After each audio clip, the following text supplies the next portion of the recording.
नमस्कार। देश और दुनिया की सबसे बड़ी और सबसे करारी रिपोर्ट के साथ आप देख रहे हैं आज का यह विशेष बुलेटिन। यह कोई साधारण कूटनीतिक मुलाकात नहीं है। यह तस्वीर दरअसल उस दबाव की गवाही है जिसे भारत ने बिना गोली चलाए ड्रैगन की रीढ़ तक महसूस करा दिया। जो लोग इसे औपचारिक शिष्टाचार समझ रहे हैं वो या तो सच्चाई से अनजान हैं या जानबूझकर आंखें बंद की बैठे हैं, क्योंकि जब तस्वीरों में मुस्कान होती है तब जमीन पर रणनीतियां चल रही होती हैं, और इस बार रणनीति भारत की थी। पिछले कुछ वर्षों में चीन ने एक भ्रम पैदा करने की कोशिश की कि वह एशिया की अकेली निर्णायक शक्ति है, कि उसकी सेना अजेय है, कि उसके दबाव के आगे पड़ोसी देश टिक नहीं सकते। लेकिन भारत ने उस भ्रम को शब्दों से नहीं, जमीन से तोड़ा। प्रधानमंत्री नरेंद्र मोदी का चीन के लिए संदेश किसी भाषण में नहीं था। वो संदेश था हर उस पहाड़ी पर जहां भारतीय जवान डटे रहे।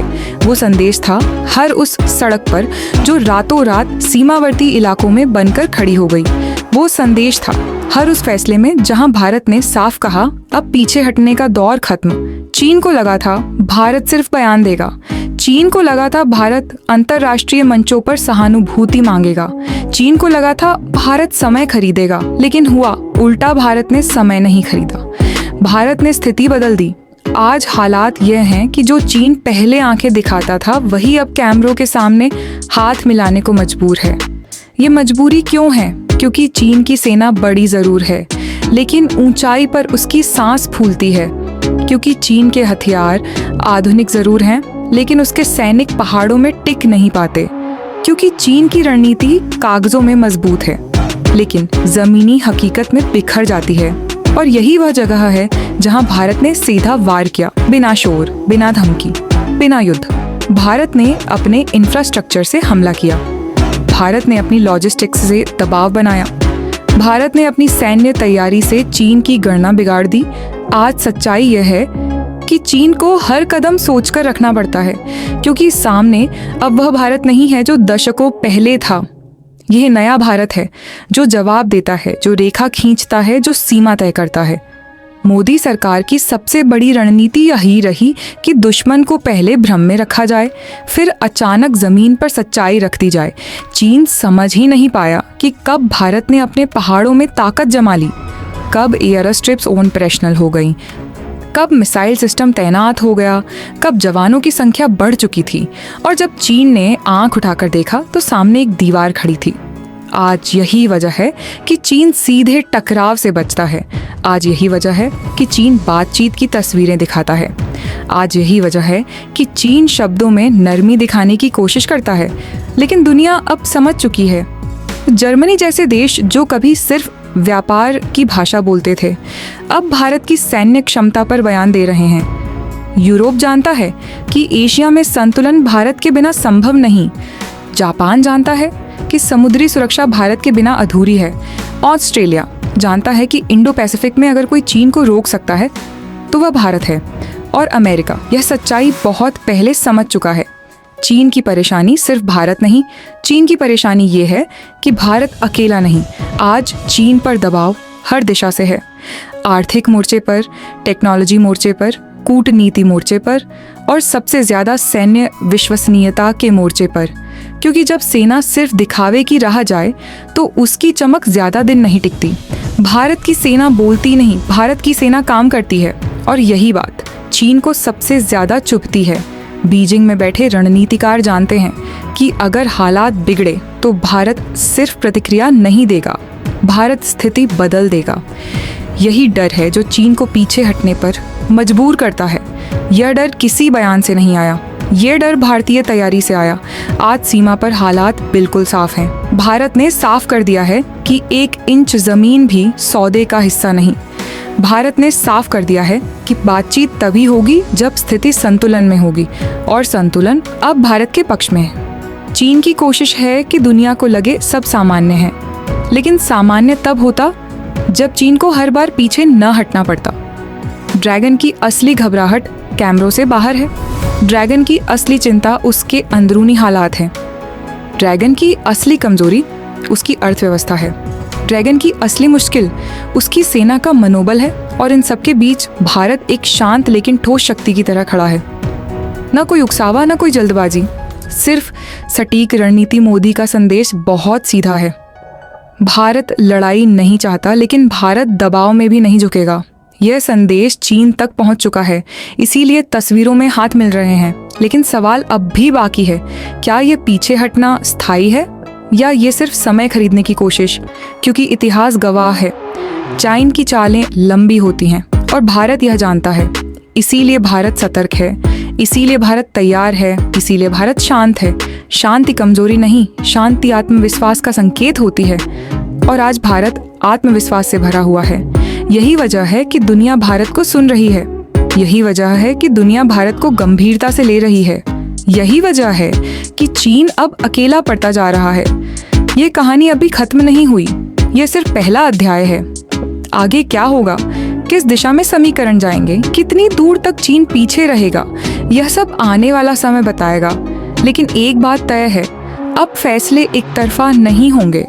अब सीमाएं सिर्फ नक्शों में नहीं खींची जाएंगी, अब ताकत शब्दों में नहीं मापी जाएगी। अब मैदान में जो टिकेगा वही निर्णायक होगा और भारत मैदान में पूरी तैयारी के साथ मौजूद है। यह तैयारी किसी दिखावे के लिए नहीं है, यह तैयारी किसी कैमरे के सामने साबित करने के लिए नहीं है। यह तैयारी उस दिन के लिए है जब हालात शब्दों से बाहर निकल जाएं। भारत जानता है, सीमा पर शांति सिर्फ इच्छा से नहीं टिकती, शांति टिकती है, ताकत से शांति टिकती है।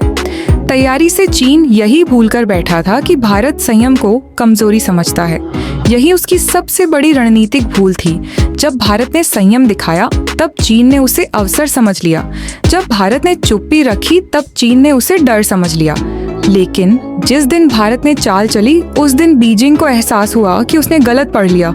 सीमाओं पर भारत ने वो किया जो युद्ध से पहले किया जाता है, लेकिन युद्ध के बिना सैनिकों की तैनाती बदली, सप्लाई लाइन मजबूत की गई, कमांड स्ट्रक्चर तेज किया गया, रिस्पांस टाइम घटाया गया। चीन यह सब समझता रहा कि यह सामान्य गतिविधि है, लेकिन हकीकत यह थी कि यह तैयारी अंतिम चरण में थी। यही वजह है कि चीन ने अचानक सूर बदले, यही वजह है कि चीन ने बातचीत की भाषा अपनाई, यही वजह है कि चीन ने पीछे हटने का रास्ता चुना, क्योंकि सामने एक ऐसा भारत था जो अब सिर्फ प्रतिक्रिया नहीं देता, जो अब स्थिति को कंट्रोल करता है। भारत की सैन्य सोच बदल चुकी है। अब रक्षा सिर्फ बचाव नहीं, अब रक्षा दबाव का साधन है। भारत की मिसाइलें सिर्फ हथियार नहीं, वे संदेश हैं। संदेश उन ताकतों के लिए जो सीमाएं परखने की कोशिश करती हैं। भारत की सेना सिर्फ संख्या नहीं, वह अनुभव है। वह पहाड़ों में सांस लेने की कला जानती है, वह लंबे समय तक टिके रहने की क्षमता रखती है। यही वो फर्क है जो चीन की गणना को हर बार गलत साबित करता है। चीन की सेना को तकनीक पर भरोसा है, भारत की सेना को जमीन पर, चीन को मशीन पर भरोसा है। भारत को जवान पर युद्ध सिर्फ हथियार से नहीं जीता जाता, युद्ध मानसिक संतुलन से जीता जाता है। यही जगह है जहां भारत भारी पड़ता है। बीजिंग के रणनीतिक कमरे में बैठे लोग अब यह सवाल खुद से पूछ रहे हैं कि क्या भारत को दबाया जा सकता है? जवाब उन्हें मिल चुका है। इसलिए तस्वीरों में मुस्कान दिखती है, इसलिए हाथ आगे बढ़ते हैं, लेकिन ये मुस्कान स्थायी नहीं, ये मजबूरी की मुस्कान है। भारत ने स्पष्ट कर दिया है कि अब हर कदम का जवाब होगा, हर उकसावे की कीमत होगी, हर सीमा उल्लंघन का हिसाब होगा। यह कोई घोषणा नहीं, यह नीति है। दुनिया इस बदलाव को देख रही है। दुनिया समझ रही है कि एशिया का संतुलन बदल चुका है। जो देश पहले चीन के दबाव में झुकते थे अब भारत की तरफ देखते हैं, क्योंकि भारत भरोसेमंद है, क्योंकि भारत स्थिर है, क्योंकि भारत निर्णय लेने में देर नहीं करता। चीन की सबसे बड़ी समस्या यही है कि वह भरोसा पैदा नहीं कर पाता। उसकी नीतियां बदलती रहती हैं, उसके बयान पलटते रहते हैं, उसकी मंशा पर शक बना रहता है। इसके उलट भारत की नीति स्पष्ट है, भारत की रेखा साफ है। इसीलिए वैश्विक मंचों पर भारत की बात सुनी जाती है। चीन यह जानता है कि अगर कभी हालात बिगड़े तो भारत अकेला नहीं होगा। यह समझ ही उसे पीछे रहने पर मजबूर करती है। यह कहानी सिर्फ सीमा तक सीमित नहीं, यह कहानी भविष्य की दिशा तय करती है। यह तय करती है कि कौन शक्ति संतुलन तय करेगा, यह तय करती है कि कौन नियम बनाएगा।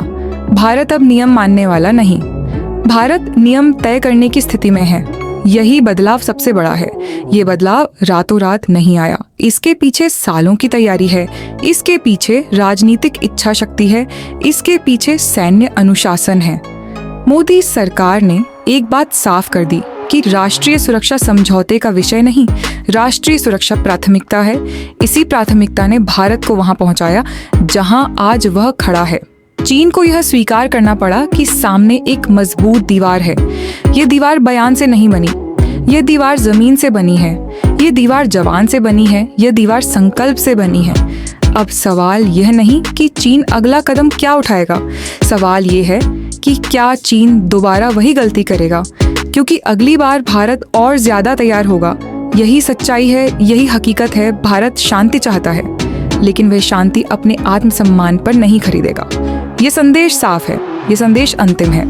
यह भी समझना जरूरी है कि यह टकराव सिर्फ दो देशों के बीच नहीं, ये सोच के बीच है। एक सोच जो विस्तार चाहती है, एक सोच जो स्थिरता चाहती है। चीन विस्तार को ताकत मानता है, भारत स्थिरता को शक्ति मानता है। इसी फर्क ने दोनों को अलग दिशा में खड़ा कर दिया। जब चीन ने सीमाओं को दबाव का औजार बनाया, भारत ने सीमाओं को सुरक्षा की रेखा बना दिया। भारत ने कभी दावा नहीं किया, भारत ने कभी धमकी नहीं दी, भारत ने सिर्फ तैयारी दिखाई। ये तैयारी दिखाने के लिए नहीं थी, ये तैयारी इस्तेमाल के लिए थी। यही कारण है कि चीन हर कदम पर रुककर सोचता है। उसे पता है कि सामने वह देश है जो प्रतिक्रिया में नहीं, स्थिति बदलने में विश्वास रखता है।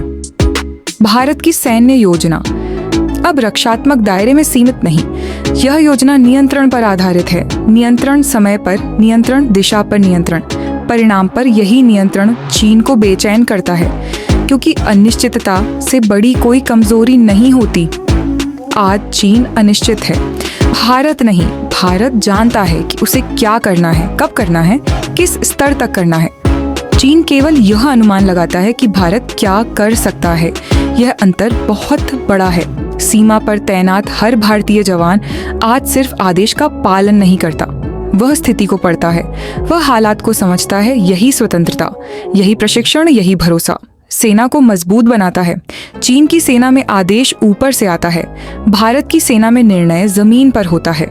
युद्ध की स्थिति में अगर आपको यह रिपोर्ट जमीनी सच्चाई के करीब लगी, अगर आपको लगता है कि ऐसी बेबाक और बिना घुमाव की जानकारी जरूरी है, तो इस वीडियो को अभी लाइक कीजिए, चैनल को सब्सक्राइब कीजिए, कमेंट में अपनी राय साफ शब्दों में लिखिए, क्योंकि सच तभी ताकत बनता है जब उसे समझा भी जाए और साझा भी किया जाए।